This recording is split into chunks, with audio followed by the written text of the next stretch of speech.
warahmatullahi wabarakatuh. Apa kabar adik-adik semuanya? Kabarnya sehat kan? Alhamdulillah. Mudah-mudahan semuanya selalu dalam lindungan Allah Subhanahu wa Ta'ala. Hari ini adalah hari yang spesial. Kenapa? Karena hari ini Allah berikan kita usia yang panjang sehingga bisa merasakan kembali keberkahan dari bulan Ramadan. Tapi Ramadan kali ini berbeda dengan Ramadan sebelumnya. Karena pada hari ini kita harus diuji kesabaran kita. Diuji untuk tetap berada di rumah. Tidak bisa sholat tarawih berjamaah di masjid. Juga sholat wajib lainnya berjamaah di masjid. Karena sedang mewabah virus corona ini. Dan mudah-mudahan tidak mengurangi kualitas Ramadan kita kali ini. Nah, hari ini Kak Andri akan memberikan sesuatu yang spesial. Ya, Kak Andri akan bercerita tentang kisah manusia mulia, yaitu Nabi Muhammad SAW. Kisah ini insya Allah akan disajikan setiap hari selama bulan Ramadan. Dan bukan Kak Andri saja yang akan bercerita, ada juga teman-teman Kak Andri lainnya dari PPMI, Persaudaraan Pencerita Muslim Indonesia. Mudah-mudahan ini bisa menjadikan salah satu kegiatan kalian selama bulan Ramadan ya, menambah keilmuan kita, kedekatan kita, dan cinta kita kepada Nabi Muhammad SAW. Baiklah, kami akan mulai. Kisah pertama pada hari ini adalah kisah kelahiran Nabi Muhammad SAW. Mari bersama-sama kita mulai dengan baca basmalah. Bismillahirrahmanirrahim. Tepat 50 hari setelah peristiwa penyerbuan pasukan gajah ke Ka'bah, usia kandungan Aminah pun mencapai 9 bulan. Detik-detik kelahiran sang buah hati kian mendekat. Aminah mulai merasakan ada yang bergerak-gerak cepat di dalam perutnya. Semakin lama gerakannya semakin kuat. Aminah tidak kuat merasakan rasa sakit itu. Ia lalu berbaring di tempat tidur. Keringat mengucur deras dari tubuhnya. Di tangannya mencekram kain selimut, menahan rasa sangit yang teramat sangat. Pada malam itu, Aminah berjuang sendirian tanpa didampingi oleh suaminya. Karena Abdullah, suami dari Aminah, meninggal ketika Nabi Muhammad masih berada dalam kandungannya. Tapi itu tidak membuat sang ibunda patah semangat. Aminah tetap menjaga kandungannya karena dia yakin anak yang ada dalam kandungannya suatu saat akan merubah keadaan dunia, membawa kebaikan, menjadi penyelamat. Siapa dia? Nabi Muhammad SAW. Adik-adik tahu kan kapan lahirnya Nabi Muhammad SAW? Pintar sekali. Ya, Nabi Muhammad lahir pada tanggal 12 Rabiul Awal. Di tahun apa? Di tahun gajah. Kenapa disebut tahun gajah? Karena di tahun itu terjadi peristiwa yang luar biasa. Peristiwa di mana ada seorang raja yang angkuh dan sombong bernama Abraha berusaha untuk menghancurkan Ka'bah karena iri tempat dia membangun ibadah yang sudah bagus, mewah, indah. Itu kalah rame dengan kota Mekah karena ada Ka'bah di situ.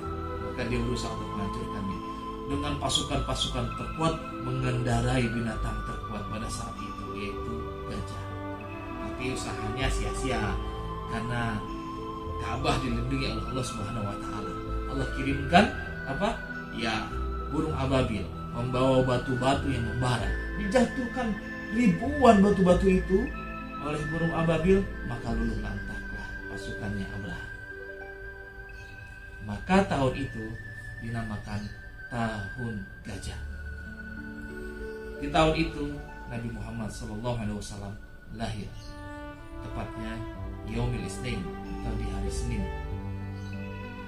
Ketika Nabi Muhammad lahir, peristiwa yang menghebohkan pun terjadi. Ya, apa itu? Pada saat itu ketika Nabi Muhammad lahir, itu cahaya menerangi langit, cahaya yang terang benderang di kota Mekah. Orang-orang pada bingung. Bahkan para pengembara yang ada di padang pasir ketika istirahat melihat cahaya yang sangat terang tersebut, mengetahui ini ada sesuatu yang istimewa. Bukan saja itu, ada pada masa itu sebuah istana yang sangat megah, tiang-tiangnya besar, kokoh sekali, namanya Istana Kisra. Itu Istana Kisra ketika Nabi Muhammad lahir runtuh.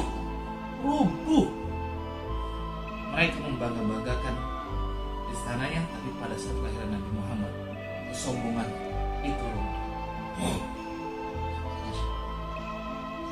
Dan ada orang-orang yang menjadikan api sebagai Tuhan. Bayangkan, mereka jaga ribuan tahun api itu tidak pernah padam. Ya, mereka adalah bangsa Persia. Dahulu bangsa Persia itu menuhankan api, menyembah api.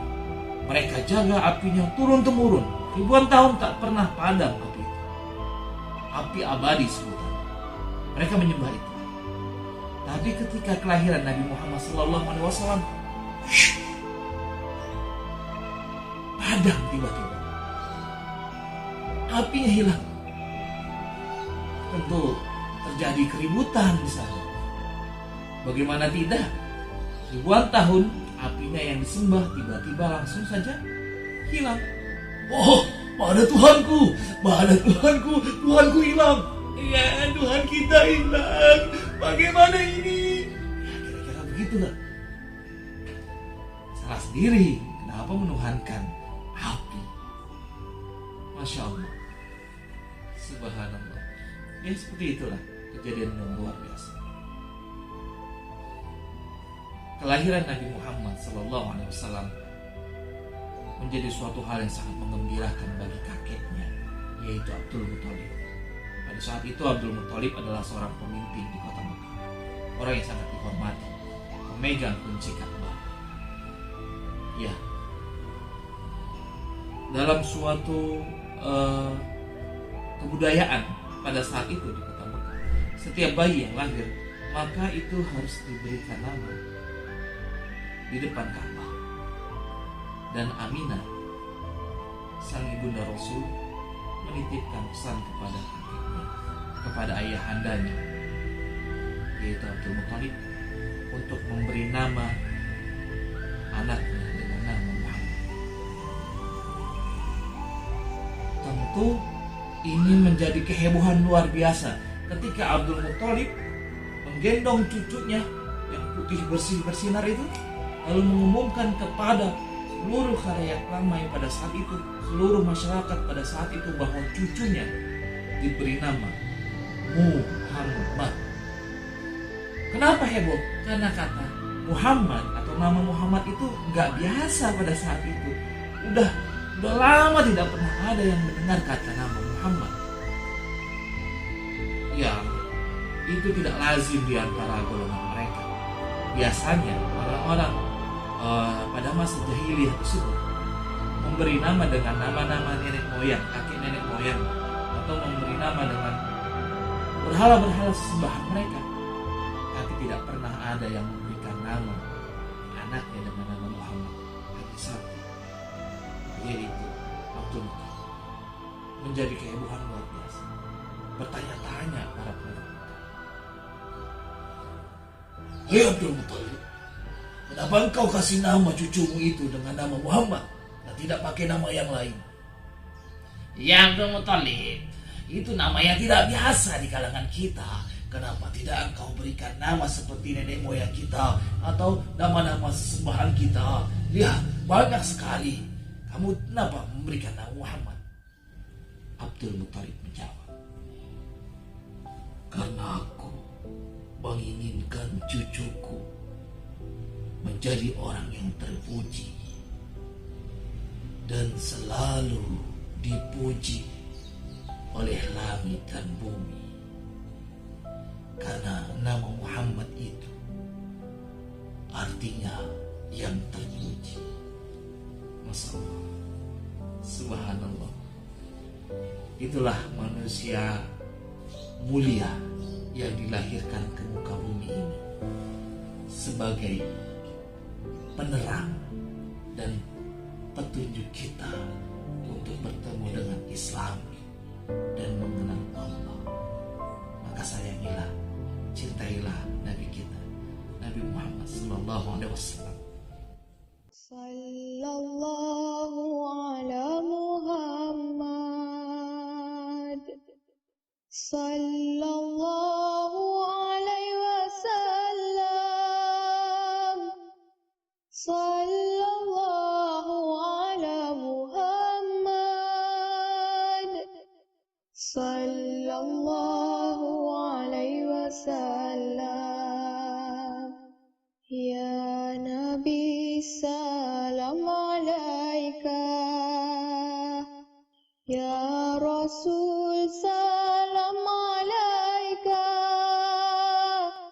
Ya Habib salam alaika, salawatullah